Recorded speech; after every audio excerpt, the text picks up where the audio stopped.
الحمد للہ رب العالمین والصلاة والسلام علی سید الانبیاء والمرسلین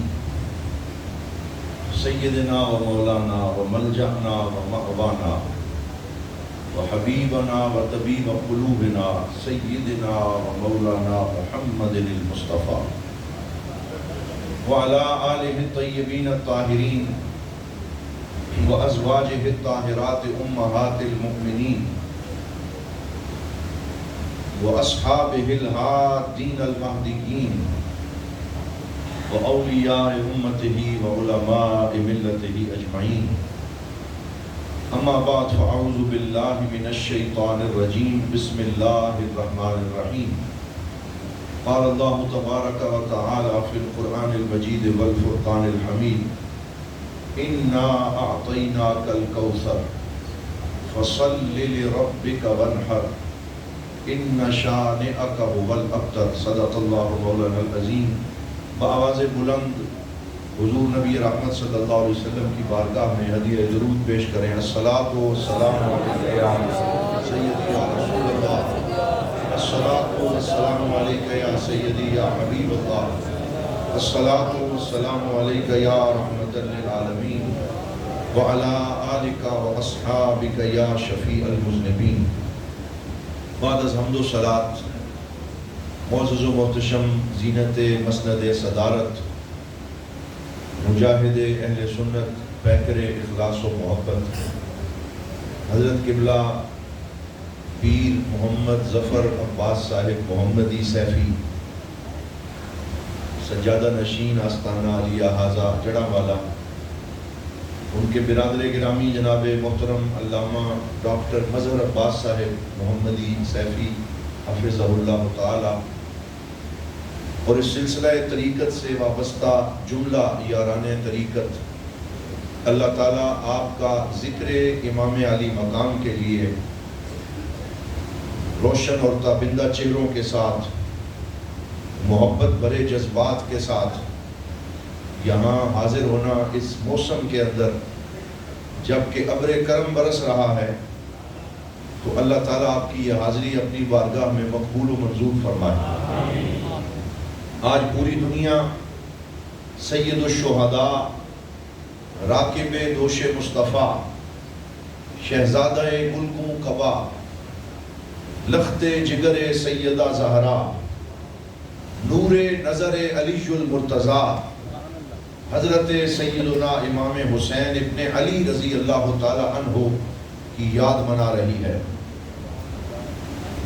اور ہر دل ان کی یاد سے معمور ہے، ہر آنکھ ان کی یاد میں نم ہے، اور ہر زبان پہ ان کی قربانی کے تذکرے جاری ہیں۔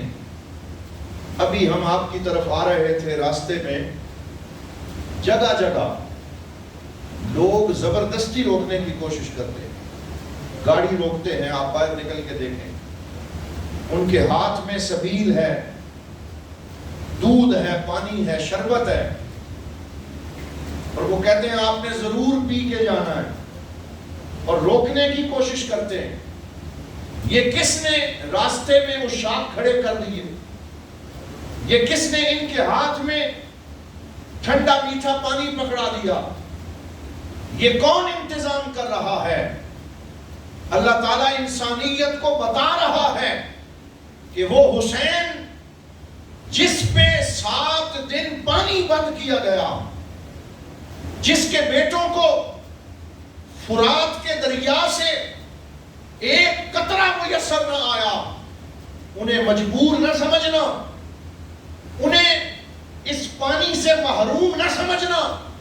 اب قیامت تک کے لیے پوری دنیا حسین کے نام کا پانی پی رہی ہے، جسے مل رہا ہے امام علی مقام کا لنگر مل رہا ہے، اور یہ شربت جو جاری ہے یہ اس بات کا اعلان ہے کہ وہ حسین جس نے نبی کے نانا کو زندہ کرنے کے لیے پیاس برداشت کی، آج ان کے نام کی سبیلیں جاری ہیں، اور قیامت تک دنیا ان کے فیض کو وصول کرتی رہے گی۔ میں اکثر اپنے شیخ کریم حضرت ضیاء الامت جسٹس پیر محمد کرم شاہ الازہری کہ اس واقعے سے بات شروع کرتا ہوں جو آپ نے خود ہمیں سنایا، اور اب بعد میں ایک کلپ دیکھا تو خود حضور شیخ الاسلام خواجہ محمد قمر الدین سیالوی رحمت اللہ علیہ کی زبان سے یہ قصہ آپ میں نے سنا، آپ کو نیٹ پہ ان کی وہ گفتگو بھی آ گئی۔ فرماتے ہیں ہم سیال شریف میں تھے، 10 محرم کا دن تھا، حضرت خواجہ محمد ضیاء الدین سیالوی رحمت اللہ علیہ نے مجھے اور میرے استاد گرامی کو بلایا، حضور شیخ الاسلام فرماتے اور فرمایا میرے بیٹا جاؤ اپنے ہاتھوں سے ذکر حسین کا شربت تیار کرو اور جام بھر بھر کے آنے والوں کو پلاؤ اور خود بیٹھ کے امام حسین کی محبت میں یہ لنگر تقسیم کرو۔ ہم چلے گئے، ہم نے سامان تیار کیا، شربت بنایا اور بیٹھ کے لوگوں کو وہ سبیل پلانی شروع کی۔ تھوڑا وقت گزرا، حضرت خواجہ محمد ضیاء الدین سیالوی اپنے بیٹھک سے اٹھے، پاؤں میں جوتا نہ پہنا، میرے پاس آئے، میرے ماتھے پہ بوسہ دیا، فرمایا قمر الدین تمہیں مبارک ہو، امام حسین کی یاد میں جو شربت تو نے تیار کیا تھا بارگاہ مصطفیٰ میں مقبول ہو گیا۔ پوچھا حضور کیا ہوا؟ فرمایا ابھی میں اپنے حجرے میں تھا، خواب میں نہیں حالت بیداری میں میرے پاس امام حسین تشریف لائے ہیں اور مجھے فرمایا تیرے بیٹے کا یہ شربت مجھے بڑا پسند آیا ہے، میں بھی پینے آیا ہوں۔ اور ساتھ خواجہ قمر الدین سیالوی نے فرمایا لوگوں میرا یہ عقیدہ ہے کہ ابھی اسی وقت اللہ تعالیٰ نے حضرت امام حسین کو یہ شان عطا فرمائی ہے کہ آپ اگر ابھی چاہیں تو یہاں ہماری محفل میں تشریف لا سکتے ہیں، وہ زندہ ہیں۔ سارے بولو شہید زندہ ہے، پھر کہو شہید زندہ ہے۔ وَلَا تَقُولُوا لِمَنْ يُقْتَلُ فِي سَبِيلِ اللَّهِ أَمْوَاتٌ بَلْ أَحْيَاءٌ وَلَٰكِنْ لَا تَشْعُرُونَ۔ اور ذرا تاجدار گولڑا پیر سید نصیر الدین نصیر رحمت اللہ علیہ کو میں یہاں یاد کروں، جنہوں نے پاکستان میں اہل بیت کی محبت کا پیغام عام کیا۔ ایک واقعہ انہوں نے خود سنایا، فرماتے ہیں میں پی ٹی وی میں گیا، مجھے مشاہدے میں بلایا اور مجھے کہا امام علی مقام کی یاد میں منقبت سناؤ۔ میں نے منقبت لکھی، اور منقبت کیا ہے؟ جس کی جرت پر جہان رنگ و بو سجدے میں ہے، جس کی جرت پر جہان رنگ و بو سجدے میں ہے، آج وہ رمز آشنائے سر ہو سجدے میں ہے، اللہ اللہ وہ تیرا سجدہ شبیہ مصطفیٰ جیسے خود ذات پیغمبر ہو بہو سجدے میں ہے۔ یہ ایسا سجدہ ہے ایسے لگتا تھا امام حسین نہیں خود رسول اللہ سجدے میں ہے، دستار رسول اللہ کی، جبہ رسول اللہ کا، چہرہ رسول اللہ کا، جلوہ رسول اللہ کا۔ حسین اپنے نبی کی تصویر بن کے سجدے میں گئے۔ پیر نصیر الدین فرماتے ہیں کون جانے، کون سمجھے، کون سمجھائے نصیر عابد و معبود کی جو گفتگو سجدے میں ہے۔ 10 محرم کو اس سجدے میں جو گفتگو امام حسین نے اپنے رب سے کی ہے وہ ہر بندہ نہیں سمجھ سکتا، وہ اہل محبت سمجھ سکتے ہیں۔ یہ گفتگو ہو رہی ہے تو پیر صاحب یہ شعر پڑھ کے واپس آ گئے۔ 2 دن گزر گئے، لاہور سے ٹیلی فون آیا، لینڈ لائن نمبر پہ کسی نے کال کی۔ اس سے پتہ چلتا ہے کہ ہم جس حسین کو ماننے والے ہیں بولو وہ کل بھی زندہ تھے، ہاتھ اٹھا کے کہو وہ آج بھی زندہ ہیں، وہ ہمیں دیکھ رہے ہیں، وہ اپنی نگاہ کرم سے نواز رہے ہیں۔ پیر صاحب فرماتے ہیں 2 دن کے بعد لاہور سے ٹیلی فون آیا اور لینڈ لائن نمبر پہ ایک غیر معروف آدمی بولا اور اس نے کہا میں نصیر الدین صاحب سے بات کرنا چاہتا ہوں۔ انہوں نے کہا میں بول رہا ہوں۔ کہنے لگا جناب میں آپ کا مشاعرہ پی ٹی وی پہ سن کے سو گیا، ذکر حسین سن کے سو گیا، میرا بخت بیدار ہوا اور مجھے خواب میں امام حسین ابن علی کا دیدار نصیب ہو گیا۔ آپ میرے خواب میں تشریف لائے، ایک کمرہ ہے، سبز رنگ کی لائٹ جل رہی ہے، ٹیبل پہ آپ چیئر پہ بیٹھے ہیں، بڑے سے ٹیبل پہ کتابیں کھلی ہیں، ورق بکھرے ہوئے ہیں، آپ کچھ پڑھ رہے ہیں، مطالعہ فرما رہے ہیں۔ میں نے پوچھا اے امام علی مقام آپ کیا پڑھ رہے ہیں؟ فرمایا پوری دنیا سے میرے نانا کے غلاموں نے میری محبت میں جو کلام لکھا ہے اللہ نے سارا میری بارگاہ میں پیش کیا ہے. کسی نے مصر سے، کسی نے شام سے، کسی نے پاکستان سے، کسی نے امریکہ سے، جس نے میری محبت میں کلام لکھا ہے اللہ مجھے پیش کرتا ہے. میں وہ پڑھ پڑھ کے خوش ہوتا ہوں، انہیں دعاؤں سے نوازتا ہوں. اے امام اس دفعہ کس کا کلام پسند آیا؟ فرمایا سب نے اچھا لکھا، لیکن میں نے پہلا نمبر بولنے والے نصیر الدین کو عطا کیا. یہ امام عالی مقام کی شان ہے جن کا ذکر ہم بنا رہے ہیں. آئیے میں قرآن کی جو آیت پڑھی ہے اس کی روشنی میں بات آگے بڑھاؤں. میرے پاک نبی پہ سورہ کوثر نازل ہوئی. سورہ کوثر جامع ترین سورت، 3 آیتیں، لیکن معانی کا سمندر ہے، بحر لا پیدا کنار ہے. اللہ تعالیٰ نے اس میں معانی کو سمو کے رکھ دیا.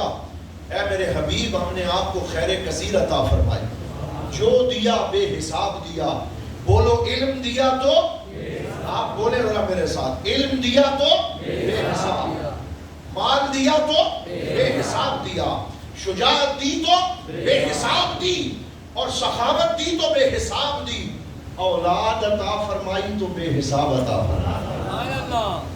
جب یہ آیت نازل ہوئی اس کا شان نزول یہ ہے کہ ولید بن مغیرہ دشمن اسلام وہ حضور کی طرف اشارہ کر کے کہتا تھا کہ حضور کے 3 بیٹے پیدا ہوئے، مل کے کہہ دیں صلی اللہ علیہ وسلم. 3 بیٹے پیدا ہوئے، لیکن تینوں کوئی 6 ماہ میں، کوئی 8 ماہ میں، کوئی 13 ماہ میں وصال فرما گئے، اس دنیا سے چلے گئے اور لمبی زندگی نہ پا سکے. اس کی حکمت کیا تھی؟ ایک بیٹے کا نام حضرت قاسم، دوسرے بیٹے کا نام حضرت عبداللہ، تیسرے بیٹے کا نام حضرت ابراہیم.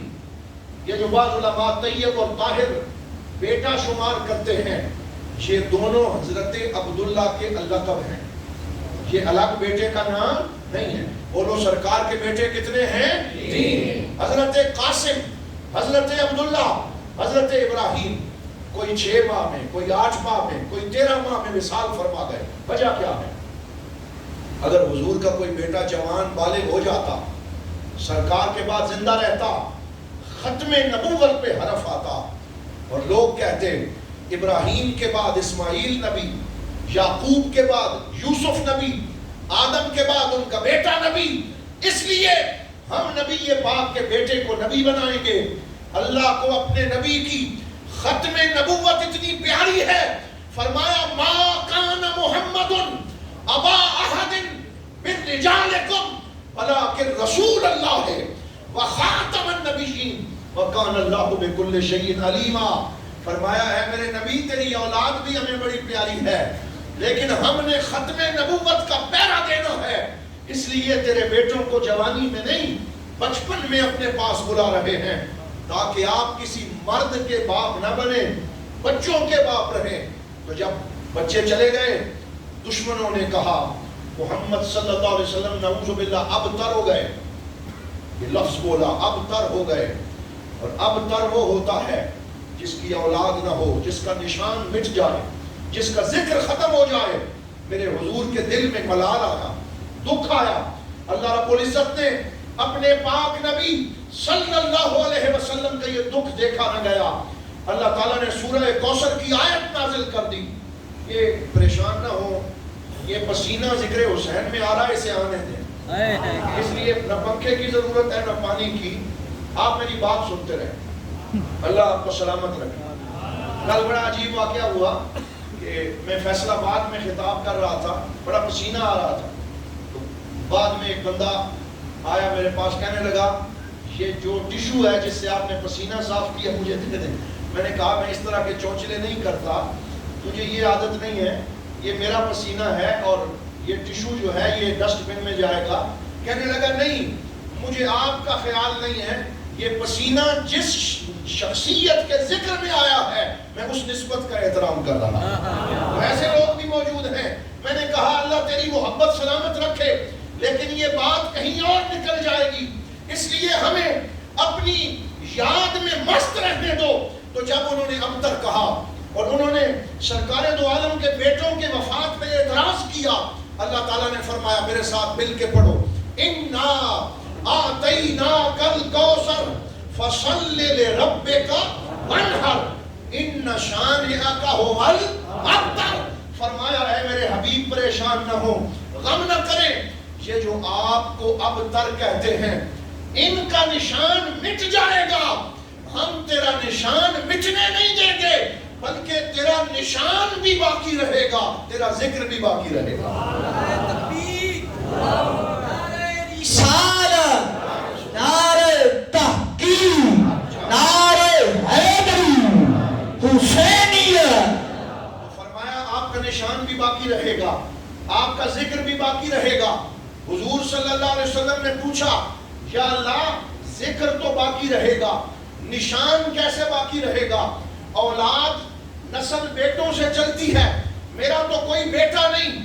فرمایا جس کی نسل چلے گی اس کے بیٹے سے چلے گی، لیکن اے میرے حبیب آپ کے لیے ہم دنیا کا نظام بدل رہے ہیں، آپ کی نسل بیٹے سے نہیں، آپ کی نسل سیدہ فاطمہ الزہرا سے چلے گی، حضرت بطول سے چلے گی۔ تو سرکار دو عالم کے دو بیٹے حضرت امام حسن اور حسین ہیں، حضور انہیں پکڑتے تھے، پکڑ کے ان کے ماتھے پہ بوسہ دیتے، حضور فرماتے ہازان ابنایا و ابنا ابن دایا وہما ریحانتایا من الدنیا۔ فرماتے یہ میرے بیٹے ہیں، یہ میری بیٹی کے بیٹے ہیں۔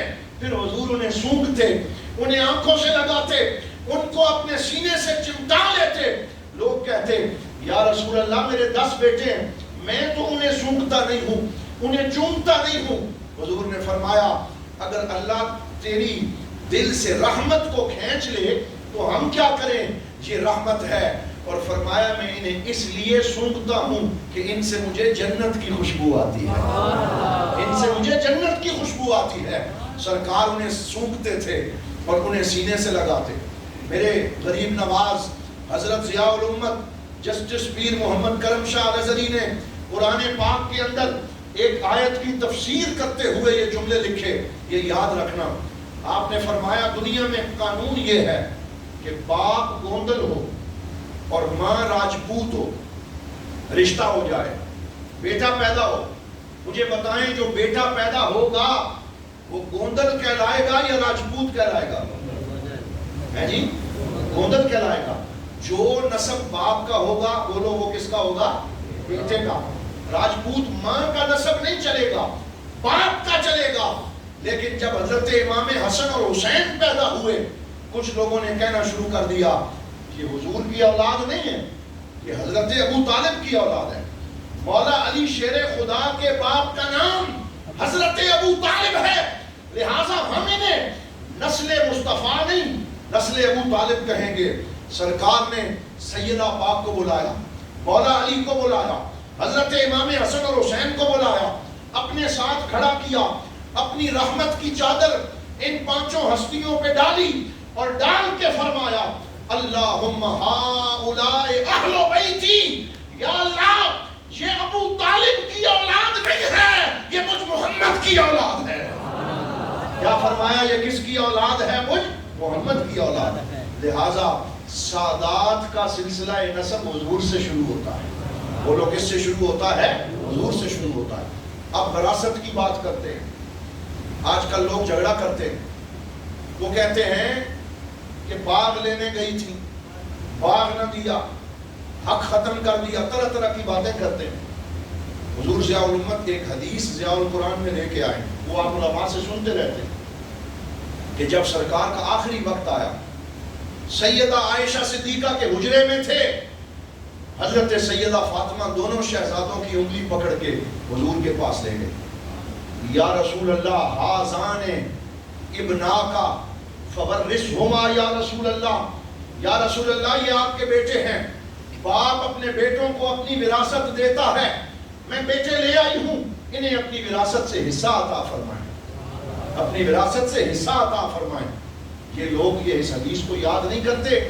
اگر سرکار نے جائیداد دینی ہوتی دے دیتے، اگر حضور نے درہم دینار دینے ہوتے دے دیتے، لیکن سرکار نے کیا جائیداد عطا فرمائی؟ امام حسن کو آگے بلایا، ان کے ماتھے پہ ہاتھ رکھا، فرمایا اما الحسن فَلَهُ حِلْمِي وَسُعْدَدِي وَأَمَّا الْحُسَيْنِ فَلَهُ جُرْعَتِي وَجُودِي. فرمایا آؤ میں تمہیں اپنی وراثت دیتا ہوں. حسن میرا بیٹا ہے, میں محمد اپنی بردباری اور اپنی سرداری اسے وراثت میں عطا کرتا ہوں. بردباری بھی عطا فرمائی, سرداری بھی عطا فرمائی, لیکن ایسی چیزیں عطا فرمائی جو نظر, بولو نظر, ظاہری طور پہ جائیداد تو نظر آتی ہے, پیسہ تو نظر آتا ہے, سونا چاندی تو نظر آتا ہے, تو صرف نظر آنے والی وراثت نہیں ہوتی بلکہ نہ نظر آنے والی بڑی وراثت ہوتی ہے. آپ مجھ سے پوچھیں گے یہ کیسے ہو سکتا ہے کہ چیز نظر بھی نہ آئے اور شفٹ ہو جائے. یہ سلسلہ سیفیہ پہ بڑا اعتراض بھی لوگ کرتے ہیں کہ شیخ اپنے مرید پہ توجہ کرتا ہے, توجہ نظر نہیں آتی, یہ مرید بھڑکنا شروع کر دیتا ہے. یہ اسے کیا ہوتا ہے, کبھی ستون سے لگتا ہے, کبھی دیوار سے ٹکر مارتا ہے. یہ شیخ نے اپنے مرید کو کیا دے دیا؟ میں نے کہا یہ انٹرنیٹ کا دور ہے. تم ایک موبائل سے حضور کی نعت دوسرے موبائل میں بھیجنا چاہتے ہو, دونوں موبائلوں کو ساتھ رکھتے ہو, بلیوٹوتھ آن کرتے ہو, وائی فائی کا کنیکشن جوڑتے ہو, تمہیں کوئی شے ایک موبائل سے نکل کے دوسرے موبائل میں جاتی ہوئی نظر, بولو نظر نہیں آتی, لیکن شے پہنچتی ہے یا نہیں پہنچتی؟ بولو پہنچتی ہے کہ نہیں پہنچتی؟ اس الیکٹرانک کے دور میں تمہیں فیض کا انکار نہیں کر سکتے. تمہیں نظر کچھ آئے نہ آئے, سینہ مصطفیٰ سے سرداری اور سینہ مصطفیٰ سے بردباری نکل کر حضرت امام حسن کے سینے میں منتقل ہو گئی, فیض منتقل ہو گیا, وراثت منتقل ہو گئی, اور سرکار دو عالم نے اپنی وراثت عطا فرمائی. اس کو میں ایک اور حدیث سے جوڑتا ہوں. حضرت ابو ہریرہ رضی اللہ تعالی عنہ, آپ علماء سے سنتے ہیں, حضور کی بارگاہ میں رہتے تھے. مستشرقین نے اعتراض کیا, کہا بلکہ ایک بہت بڑا بدبخت لاہور میں بیٹھا ہوا ہے اور مذہبی ہمانگی کے نعرے لگاتا ہے, مختلف مکاتب فکر کو اپنے سٹیج پہ بلاتا ہے, اور ہم لوگ بھی دھوکہ کھا کے یہ سمجھتے ہیں کہ یہ پاکستان میں رواداری قائم کرے گا, یہ مذہبی ہمانگی کی بات کرے گا, اور وہ لوگوں کو چورن بیچتا ہے, شوگر کوٹڈ زہر کی گولیاں دیتا ہے. اس نے حضرت عمر فاروق رضی اللہ تعالی عنہ کے کردار پہ حملہ کیا, اور مذہبی رواداری کے نام پہ وہ زہر اگل رہا ہے. میں نے اس کی کئی گفتگویں سنی. وہ حضرت ابو ہریرہ پہ اعتراض کر رہا تھا, کہنے لگا ہمارے مذہب کی ڈیزائننگ معصومین نے کی ہے اور سارے معصوم ہیں, جبکہ تسنن کے مذہب کی ڈیزائننگ کرنے والوں میں ابو ہریرہ ہیں. انہوں نے اتنے ہزار حدیثیں گاڑ لی نعوذ باللہ, اور دین کا اولیاء پہ گاڑ دیا. اس طرح کے لوگ صحابہ پہ اعتراض کرتے ہیں. تو میں نے اس کا جواب دیا, میں نے کہا یہ تم یہودیوں والے اعتراض نہ دہراؤ, یہ تم دشمنان دین کی بات نہ کرو. حضرت ابو ہریرہ کو جب لوگوں نے کہا جناب آپ صرف 2.5 سال حضور کی خدمت میں رہے, سب سے زیادہ حدیثیں آپ نے روایت کی ہیں, یہ آپ کو اتنی حدیثیں کیسے مل گئیں؟ یہ ابو بکر نے روایت نہیں کی, مولا عمر نے روایت نہیں کی, مولا علی نے روایت نہیں کی, آپ نے کیوں کی ہیں؟ تو انہوں نے کیا کہا؟ انہوں نے کہا میں سرکار کی خدمت میں رہتا تھا, سوتا بھی دہلیز مصطفیٰ پہ تھا, جاگتا بھی دہلیز مصطفیٰ پہ تھا, کاروبار نہیں کرتا تھا, بازار نہیں جاتا تھا, میں ریڑھی نہیں لگاتا تھا, میں کپڑا نہیں بیچتا تھا. سارے صحابہ اپنے اپنے کاموں میں چلے جاتے, میں اپنی آنکھوں سے دیدار مصطفیٰ کرتا رہتا, میں حضور سے حدیثیں لیتا رہتا. میں نے اپنی زندگی کو وقف کر دیا. پھر ایک دن حضور آئے, ابو ہریرہ کیا مانگتے ہو؟ میں نے کہا یا رسول اللہ مجھے میرا حافظہ ٹھیک نہیں, مجھے یاد نہیں شے رہتی. سرکار نے فرمایا چادر بچھاؤ. میں نے چادر بچھائی. حضور صلی اللہ علیہ وآلہ وسلم نے آسمان کی طرف ہاتھ بلند کیے, اور کوئی شے مجھے نظر نہیں آئی. بولو کوئی شے مجھے نظر نہیں آئی, فیض نظر نہیں, کوئی شے پکڑی حضور نے اور دعا کی اور میری چادر پہ ایسے کر دیا, اور پھر فرمایا ابو ہریرہ دمہ الی وجہک و صدرک, اے ابو ہریرہ اس چادر کو سینے پہ بھی مل لو, چہرے پہ بھی مل لو. تو حضرت ابو ہریرہ کہتے ہیں میں نے ایسے کر لیا, فما نسیت شیئا بعد اليوم، فرمایا اس کے بعد ابو ہریرہ کو کوئی شے بھولی نہیں، جو حضور سے سنا اسے آگے پہنچاتا چلا گیا۔ تو یہ فیض ہوتا ہے، یہ روحانیت ہوتی ہے، یہ شیخ سے مرید کو ملنے والا روحانی رابطہ ہوتا ہے جو سرکار کی احادیث سے ثابت ہے۔ ایک دن حضرت ابو ہریرہ بازار میں چلے گئے، توجہ سے سننا میرے دوستو، بازار چلے گئے، دیکھا کہ صحابہ کاروبار کر رہے ہیں، تو حضرت ابو ہریرہ نے فرمایا مسجد میں آؤ، حضور اپنی وراثت تقسیم فرما رہے ہیں۔ کیا تقسیم فرما رہے ہیں؟ وراثت تقسیم کر رہے ہیں۔ صحابہ دوڑے ہوئے آئے کہ آج شاید سرکار کوئی شے عطا کرنے لگے، پیسے دیں گے، کوئی شے دیں گے۔ سارے دوڑ کے مسجد میں پہنچے، دیکھا حضور منبر پہ بیٹھ کے صحابہ کرام کو اپنی حدیثیں سکھا رہے ہیں، علم سکھا رہے ہیں۔ حضرت ابو ہریرہ نے فرمایا اے بازار میں کام کرنے والوں، میں تمہیں یہی سمجھانا چاہتا تھا، نبی کی وراثت درم نہیں ہوتا، دینار نہیں ہوتا، جائیداد نہیں ہوتی، دنیا کے چند ٹکے نبی کی وراثت نہیں ہوتی، نبی کی وراثت علم ہوتا ہے، نبی کی وراثت عشق ہوتا ہے جو نبی اپنے فیض سے امت کو عطا فرماتا ہے۔ حضرات محترم، یہ انبیاء کی وراثت ہے جس میں سے امام حسن کو 2 چیزیں ملی، حضور کی بردباری ملی اور حضور کا سرداری ملی۔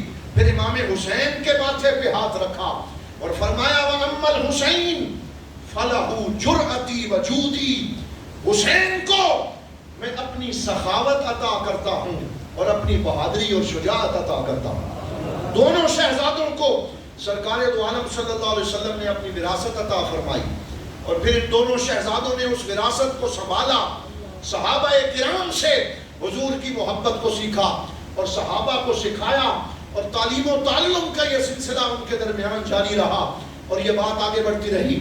یہاں رک کے میں عقیدے کے ایک مسئلے کی جانب بھی اشارہ کرنا چاہتا ہوں۔ بہت سے ذمہ دار سنی بیٹھے ہوئے ہیں، میں کہوں گا اس پیغام کو آگے پہنچاؤ۔ یہ محرم کا مہینہ ہے، ہم لوگوں نے اپنے عقیدے کی ترویج کو چھوڑ دیا، اپنے مدارس کو مضبوط کرنا چھوڑ دیا۔ اگر حضرت قبلہ ظفر عباس صاحب اور ان جیسے مشائخ اور ایسے علماء جو اس علاقے میں مختلف مدارس بنا کے بیٹھے ہوئے ہیں، اگر یہ لوگ نہ ہوتے تو آج ہماری یہ دینی کیفیت اس طرح نہ ہوتی۔ حضور ضیاء الامت جسٹس پیر محمد کرم شاہ الازہری نے بیرا شریف میں 5 طلباء سے مدرسہ شروع کیا، آج وہ ہزاروں لاکھوں علماء کی شکل اختیار کر چکا ہے۔ تو ہمیں امام حسین کے پیغام کو آگے پھیلانے کے لیے ایسے مدارس کی ضرورت ہے، ایسے علماء کی ضرورت ہے، ایسی خانقاہوں کو مضبوط کرنے کی ضرورت ہے۔ ابھی راستے میں مجھے ایک دوست بتا رہے تھے، آج کل ہمارے لوگوں کا مسئلہ کیا ہے، جس گاؤں میں وہ رہتے ہیں اپنے علماء کے پاس بیٹھتے نہیں، اپنے علماء کے بارے میں پھپتیاں کستے ہیں، جملے بازی کرتے ہیں، ان پہ طرح طرح کے اعتراض کرتے ہیں، اور دوسرے مسلک والوں کے ساتھ جا کے بیٹھتے ہیں، ان سے دوستیاں لگاتے ہیں۔ جب ان سے کہا جائے جناب یہ آپ وہاں کیا لینے جاتے ہیں، وہ تو فلاں مسلک کا ہے، وہ تو صحابہ کا گستاخ ہے، کہتے ہیں نہیں ہم دینی بات نہیں کرتے، ہمارا دنیاوی تعلق ہے۔ دنیاوی تعلق کی بیس پہ بد مذہبوں سے تعلق جوڑتے ہیں اور ان کے ساتھ جا کے بیٹھتے ہیں۔ پھر جب ان کے گھر میں کوئی اور مسلک گھس جاتا ہے، کوئی اور بندہ شب خون مار دیتا ہے، کوئی اور ان کے گھر میں داخل ہو کر ان کے بچوں کے ایمان اور ایقان کو کھینچ لیتا ہے اور ان کی نسلوں کا ایمان ضائع ہو جاتا ہے، پھر انہیں ہوش نہیں رہتا کہ ہم نے غلطی کا آغاز کہاں سے کیا تھا۔ ابھی میں اپنے دوستوں سے کہہ رہا تھا ذرا سورۃ الانعام کی وہ آیت نکالو جس میں اللہ رب العزت نے اپنے نبی پاک صلی اللہ علیہ وسلم کے صحابہ کو جو حکم دیا وہ میرے اور تیرے لیے بھی ہے، یہ 10 محرم کا پیغام بھی ہے، اسے یاد رکھنا۔ فرمایا وَإِذَا رَأَيْتَ الَّذِينَ يَخُوضُونَ فِي آيَاتِنَا، جب تم ایسے لوگوں کو دیکھو جو ہماری نشانیوں کے بارے میں غلط گفتگو کرتے ہیں، جب تم ایسے لوگوں کو دیکھو جو عقائد پہ اعتراض کرتے ہیں، جب تم ایسے لوگوں کو دیکھو جو پاک باز ہستیوں کے بارے میں تان و تشریح کرتے ہیں، کیا کرو؟ ان سے دوستی کرو؟ نہیں۔ ان سے جھپے لگاؤ؟ نہیں۔ ان کے ساتھ بیٹھ کے کھانا کھاؤ؟ نہیں۔ فرمایا فَأَعْرِضْ عَنْهُمْ، فَأَعْرِضْ عَنْهُمْ، ان سے اعراض کرو، ان سے منہ پھیر لو حتیٰ یخوضوا فی حدیث غیرہ، جب تک کہ وہ اپنا ٹاپک چینج نہ کر لیں، جب تک کہ وہ صحیح بات پہ نہ آ جائیں، ایسے لوگوں کے ساتھ نہ بیٹھنا۔ پھر آگے فرمایا وَإِمَّا يُنْسِيَنَّكَ الشَّيْطَانُ، اور اگر شیطان تمہیں بلا دے اور تم ان کی گستاخیاں سن کے بھی وہاں بیٹھے رہو، تو پھر فَلَا تَقْعُدْ بَعْدَ الذِّكْرَى مَعَ الْقَوْمِ الظَّالِمِينَ، فرمایا پھر جب تمہیں یاد آ جائے پھر ظالموں کے ساتھ نہ بیٹھنا، بدبختوں کے ساتھ نہ بیٹھنا، بلکہ فوراً وہاں سے اٹھ جانا۔ اور دوسری جگہ پہ فرمایا اِنَّكُمْ إِذًا مِثْلُهُمْ، کہ اگر تم نے ایسا کیا تو تم ان کی مثل ہوگے۔ توجہ کرو، اگر تم نے ایسا کیا تو تم بھی ان کے مثل ہوگے۔ اور فرمایا ان اللہ جامع الکافرین والمنافقین فی جہنم جمیعا، پھر اللہ تعالیٰ کافروں کے ساتھ ایسے منافقوں کو بھی جہنم میں جمع کر دے گا۔ لہٰذا 10 محرم کو خلوص سے میں آپ کو یہ پیغام دے رہا ہوں، جہاں عقیدے پہ حملہ ہوتا ہوا دیکھو وہاں نہ بیٹھنا، جہاں نبی پاک کی صحابہ اور اہل بیت کے بارے میں غلط گفتگو سنو وہاں ویٹو پاور استعمال کرو، ہاتھ کھڑا کر دو، کہو تم جو کوئی بھی ہو، چاہے میرے سگے بھائی ہو، چاہے دوست ہو، مجھے دوستی عزیز نہیں ہے، مجھے نبی کی شریعت عزیز ہے، مجھے حضور کی ناموس عزیز ہے، مجھے صحابہ کا احترام عزیز ہے۔ وہاں نہ بیٹھنا، ان سے دوستی نہ لگانا۔ آج کل بد مذہبیت ہمارے گھروں میں گھستی چلی جا رہی۔ لوگ کیا کرتے ہیں؟ لوگ کہتے ہیں اگر تمہارا کوئی بندہ بیمار ہو گیا ہے تو تم فلاں جھنڈا اپنے گھر پہ لگانے کی نیت کرو، بیمار ٹھیک ہو جائے گا۔ وہ بولا سنی ان کے نرغے میں آ کے وہ جھنڈا اپنے گھر پہ لگا لیتا ہے، وہ کہتا نہیں جی کوئی بات نہیں، جھنڈا ہی تو ہے، جھنڈے سے کیا ہوتا ہے۔ میں اسے کہتا ہوں کہ جھنڈا انسان کے مذہب و مسلک اور اس کے نظریے کی پہچان ہوتا ہے۔ بندہ پاکستان کا ہو اور اس کے گھر پہ انڈیا کا جھنڈا لہرا رہا ہو اور وہ کہے 6 گز کا کپڑا ہی تو ہے، کوئی بات نہیں جھنڈا ہے، کیا کوئی بندہ اسے پاکستانی کہے گا؟ نہیں۔ بولو اسے کوئی پاکستانی نہیں کہے گا۔ جھنڈا تیرے دین کی پہچان ہے، اپنے گھر پہ وہ جھنڈا لگا جو محمد الرسول اللہ کا جھنڈا ہے۔ نعرہ تکبیر، نعرہ رسالت، یا رسول اللہ، نعرہ تحقیق، نعرہ حیدری، حسینیت، حسینیت۔ اللہ تعالیٰ محترم توجہ کریں، اس لیے کسی کی باتوں میں آ کے اپنی پہچان کو ختم نہ کرو۔ انسان کے لباس سے اس کی پہچان ہے، انسان کے حلیے سے اس کی پہچان ہے، انسان کے جھنڈے سے اس کی پہچان ہے۔ ہمارا جھنڈا وہ ہے جو رسول اللہ نے ہمارے ہاتھوں میں دیا، صحابہ اور اہل بیت کو دیا، وہ سبز رنگ کا جھنڈا ہے۔ بولو کس رنگ کا جھنڈا ہے؟ سبز رنگ کا جھنڈا ہے، وہ نبی کا جھنڈا ہے، وہ اہل بیت اور صحابہ کا جھنڈا ہے۔ ہم درود والے ہیں، ہم بارود والے نہیں ہیں، ہم سبز جھنڈے والے ہیں، ہم کسی اور جھنڈے والے نہیں۔ ہم پگڑی کا جو مرضی ہے رنگ پہنو، کوئی سفید پہنے، کوئی کالا رنگ پہنے، کوئی نسواری رنگ پہنے۔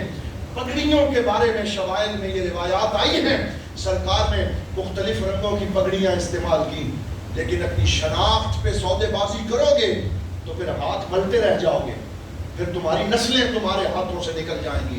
حضرات محترم، یہ چند عقیدے کی باتیں کرنے کے بعد اب آئیے ذکر حسین میں آپ کو 9 محرم الحرام کی اس رات کی طرف لے چلتا ہوں جس کے لیے آج ہم یہاں حاضر ہوئے، اور چند باتیں فلسفہ شہادت سے آپ کی خدمت میں عرض کرتا ہوں۔ حضرت امام حسین نے یزید کے ہاتھ میں ہاتھ کیوں نہ دیا؟ یزید باغی، یزید نماز کا تارک، یزید شرابی، یزید بدبخت، یزید لعنتی، یزید میرے نبی کے دین سے کھلواڑ کرنے والا، قرآن کی نصوص کو معطل کرنے والا۔ اسی لیے میرے حسین پاک نے کربلا، مدینے سے کربلا جاتے ہوئے 47 مقام پہ پڑاؤ کیا۔ بولیے کتنا؟ 47 مقام جو کتب میں آئے، جگہ جگہ پڑاؤ کیا۔ جہاں آپ پڑاؤ کرتے وہاں خطبہ دیتے، اور ہر خطبے میں یہ جملہ لازمی دہراتے، ان ہؤلاء قد ترکوا طاعت الرحمن ولزموا طاعت الشیطان۔ فرماتے میں ان کے خلاف کیوں نکلا ہوں؟ مجھے کرسی نہیں چاہیے، میرے نبی نے مجھے جنت کی سرداری عطا فرمائی ہے، میں ان کے خلاف کیوں نکلا ہوں؟ مجھے جائیداد نہیں چاہیے، مجھے میرے نبی نے دونوں جہان کے خزانے عطا فرمائے ہیں، میں اس لیے نکلا ہوں۔ میں نبی کا نواسا ہوں، میں علی کا خون ہوں، میں فاطمہ کا لخت جگر ہوں، اور میرے ہوتے ہوئے انہوں نے اللہ کی اطاعت کو چھوڑ دیا، شیطان کے دامن کو پکڑ لیا۔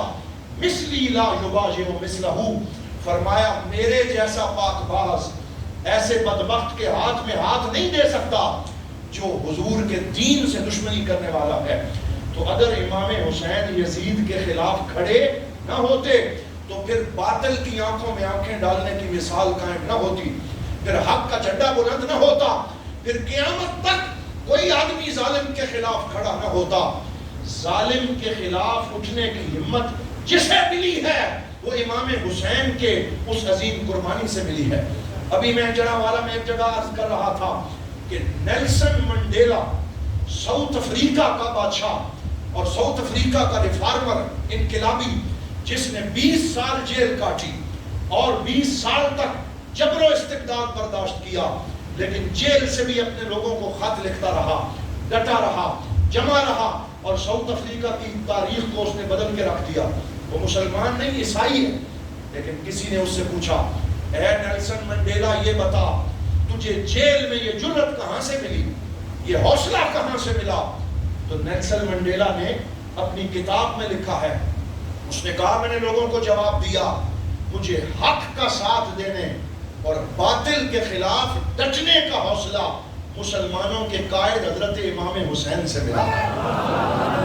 مجھے امام حسین سے یہ جرأت نصیب ہوئی ہے کہ باطل کی آنکھوں میں آنکھیں ڈالنا ہے۔ تو میں یہ جملہ آپ کو یاد کروانا چاہتا ہوں، جو اس پرانے یزید کے خلاف کھڑا ہوا اسے حسین کہتے ہیں، اور جو وقت کے نئے یزیدوں کے خلاف کھڑا ہو اسے حسینی کہتے ہیں۔ جو یزید کے خلاف کھڑا نہ ہو سکے، جو باطل کے خلاف للکار نہ سکے، بولو وہ حسینی ہو سکتا نہیں۔ آپ وہاں پہنچے، 9 محرم کی رات کو اپنے آوان و انصار کو جمع کیا اور ان سے فرمایا میں تم سے راضی ہوں، تم نے وفا کا حق ادا کر دیا، لیکن ان کی دشمنی میرے ساتھ ہے، تمہیں اجازت دیتا ہوں چلے جاؤ، اپنی زندگی جا کے گزارو، میں تم اپنے نانا کی بارگاہ میں تمہاری شفاعت کروں گا۔ حضرت حبیب بن مظاہر حضور کے سچے غلام اٹھ کے کھڑے ہو گئے، انہوں نے کہا یا امام الحسین اب تریدنا ان نرجع الى المدینہ ونقول قد ترکنا ابناء رسول اللہ فی کرب و بلا وجئنا فرحین مسرورین۔ کہا اے میرے امام علی مقام، کیسی بات آپ نے کی ہے، ہم مدینہ چلے جائیں، ہم آپ کو چھوڑ دیں، ہم آپ کا دامن کرم اپنے ہاتھوں سے چھوڑ کے مدینے میں آرام کی نیند سوئیں؟ انہیں جا کے کیا کہیں کہ ہم نے نبی کی اولاد کو چھوڑ دیا، بے یار و مددگار ان کو چھوڑ کے واپس آ گئے، اپنی جانیں بچا کے آ گئے۔ ہمیں ان جانوں کی ضرورت نہیں ہے جو اہل بیت کے بعد بچی رہیں، جب تک ہمارے جسم میں خون باقی ہے۔ لا واللہ ما ترکنا کا، اللہ کی عزت کی قسم ہم آپ کو چھوڑیں گے نہیں، اور دشمن کو کبھی آپ کے تکلیف جسم کو پہنچانے نہیں دیں گے، ہم آپ کے ساتھ رہیں گے۔ پھر آپ نے اپنے ان دوستوں کے لیے دعا کے لیے ہاتھ کھڑے کیے۔ حضرت علامہ ابن کثیر نے بڑا پیارا جملہ لکھا، کہتے ہیں مجھے ایسے لگتا ہے کہ امام حسین نے 9 محرم کی رات اپنے حجرے میں اکیلے کھڑے ہو کے قرآن کی تلاوت اور دعا کرتے ہوئے گزاری، جیسے آپ کے نانا جان نے بدر کی رات عریش میں کھڑے ہو کے گزاری تھی۔ اپنے نانا جان کی یاد تازہ کر دی، حضور بھی ساری رات دعا کرتے رہے، کھڑے رہے، قرآن پڑھتے رہے، اور حضور کا نواسا بھی ساری رات اللہ کو یاد کرتا رہا۔ تو وہ لوگ سبق حاصل کریں جو سارا سال غفلت میں رہتے ہیں، قرآن کے قریب نہیں جاتے، نماز نہیں پڑھتے، بھنگ اور چرس کا سوٹا لگا کے علی کا پاک نام لیتے ہیں۔ انہوں نے مولا علی کی غلامی نشے میں ڈھونڈی، نعوذ باللہ، اور نشہ کر کے نعرہ لگانے کو انہوں نے حسینیت سمجھ لیا، بھٹک گئے، دین سے دور ہو گئے، ان کے چہروں کا نور چلا گیا، ان کے دل کا سرور چلا گیا۔ بھنگ اور چرس پی کے مولا علی کا نعرہ نہیں لگایا جاتا، قرآن کی محبت میں سرشار ہو کے مولا علی کا نعرہ لگایا جاتا۔